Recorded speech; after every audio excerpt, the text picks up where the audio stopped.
गणेशाय नमो नमः। सरस्वती नमस्तुभ्यं वरदे कामरूपिणी विद्यारंभम करिष्यामि सिद्धिर्भवत मे सदा।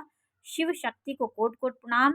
मेरे श्रोतागण, आज मैं आपको विपरीत राजयोग और पंच महापुरुष योग के बारे में जानकारी दे रही हूँ कि 5 ग्रह का एक संयोग होता है। यदि 5 ग्रह, 4 ग्रह, 3 ग्रह, कोई भी ग्रह आपकी उच्च मूल त्रिकोण राशि में केंद्र त्रिकोण में हो तो एक राजयोग का निर्माण करते हैं।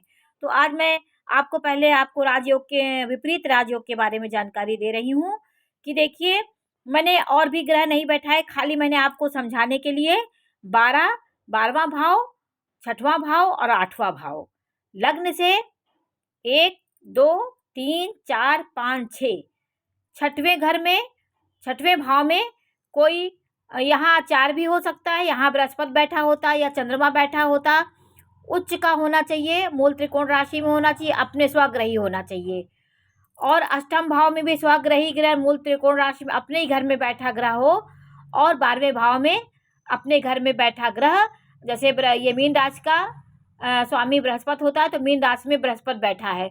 तो ये जो भाव बनते हैं, ये जो भाव में ये सब ग्रह उच्च के बैठे हैं, मूल त्रिकोण बैठे, ये विपरीत राजयोग का निर्माण करते हैं।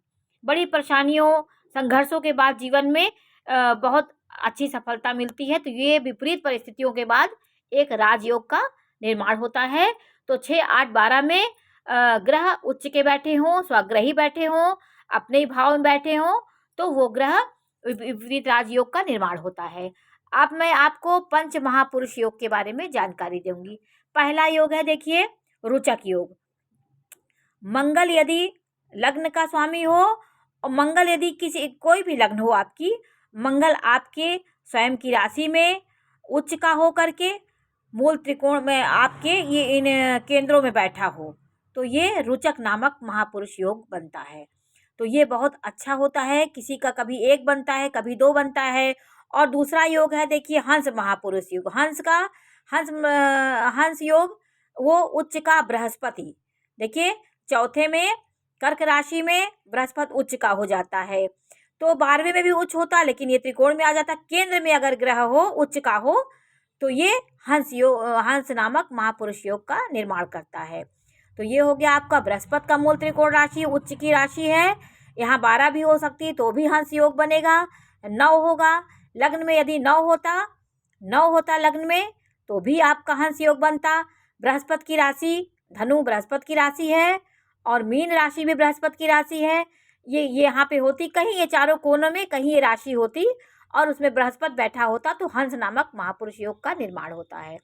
और मालव्य योग, देखिए, मालव्य योग की कुंडली, शुक्र यदि स्वग्रही हो, अपनी ही राशि में बैठा हो, यहाँ तुला भी हो सकता है, तुला राशि में शुक्र होता, लेकिन चारों केंद्रों में बैठना चाहिए, वो मालव्य योग का निर्माण करता है कि लक्ष्मी उसके पास से कभी नहीं जाती, धन धान से परिपूर्ण होता है। तो मालव्य योग होता है ये। शशि योग, शनि उच्च का हो, अपने ही घर में बैठा हो, और ये चारों केंद्रों में बैठा हो, तो शश नामक महापुरुष का योग होता है।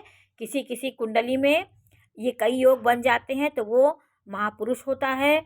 वो बहुत अच्छा काम करता है, धरती पे बहुत अच्छा काम करने के लिए आया रहता है। पहले तो किसी इंसान के कुंडली में ये बहुत योग, इतने ज़्यादा योग बनते ही नहीं हैं। वो कोई विलक्षण पुरुष जन्म लेता है धरती पे, तभी ये सब योग बनते हैं। 1 हो जाए, 2 हो जाए, 3 हो जाए, तो भी आप आपका जीवन बहुत अच्छा होगा। आप महापुरुष की तरह, आपका सोच आपकी बहुत अच्छी होगी। उच्च के ग्रह जो होते हैं वो आपको उदात्त विचार देते हैं। तो आज मैंने आपको रुचक योग, हंस योग, मालव्य योग, शश योग और भद्र योग के बारे में जानकारी दे रही हूँ। भद्र योग, आप देखिए, इसमें भद्र योग बुध से बनता है। बुध यदि बुध अपने ही राशि में हो, मूल त्रिकोण राशि में हो, बुध देखिए इसमें 6वें में है, तो ये उच्च की राशि में है। अपने ही कन्या राशि का स्वामी बुध होता है, अपने ही घर में बैठा है। यदि यहाँ भी बुध होता तो भी हमारा भद्र योग बनता। ऐसा व्यक्ति बहुत सभ्य, संस्कारित और नैतिक आचरणों को पालन करने वाला होता है। मालव्य योग मैंने आपको बताया कि धनाढ्य होता है, धन धान्य से भरा होता है, भूमि भवन वाहन सुख भोगने वाला होता है। तो केंद्र में अगर उच्च के ग्रह होंगे तो ये योग बनते हैं। रुचक योग के बारे में उच्च का मंगल होना चाहिए, और बृहस्पति भी उच्च का हो, अपने घर में बैठा हो तो हंस नामक महापुरुष योग का निर्माण होता है। तो पांच पंच महापुरुष योग इसी को कहते हैं, रुचक योग, हंस योग, मालव योग, शश योग और भद्र योग। तो आज मैंने आपको इसकी जानकारी दी। नमस्कार।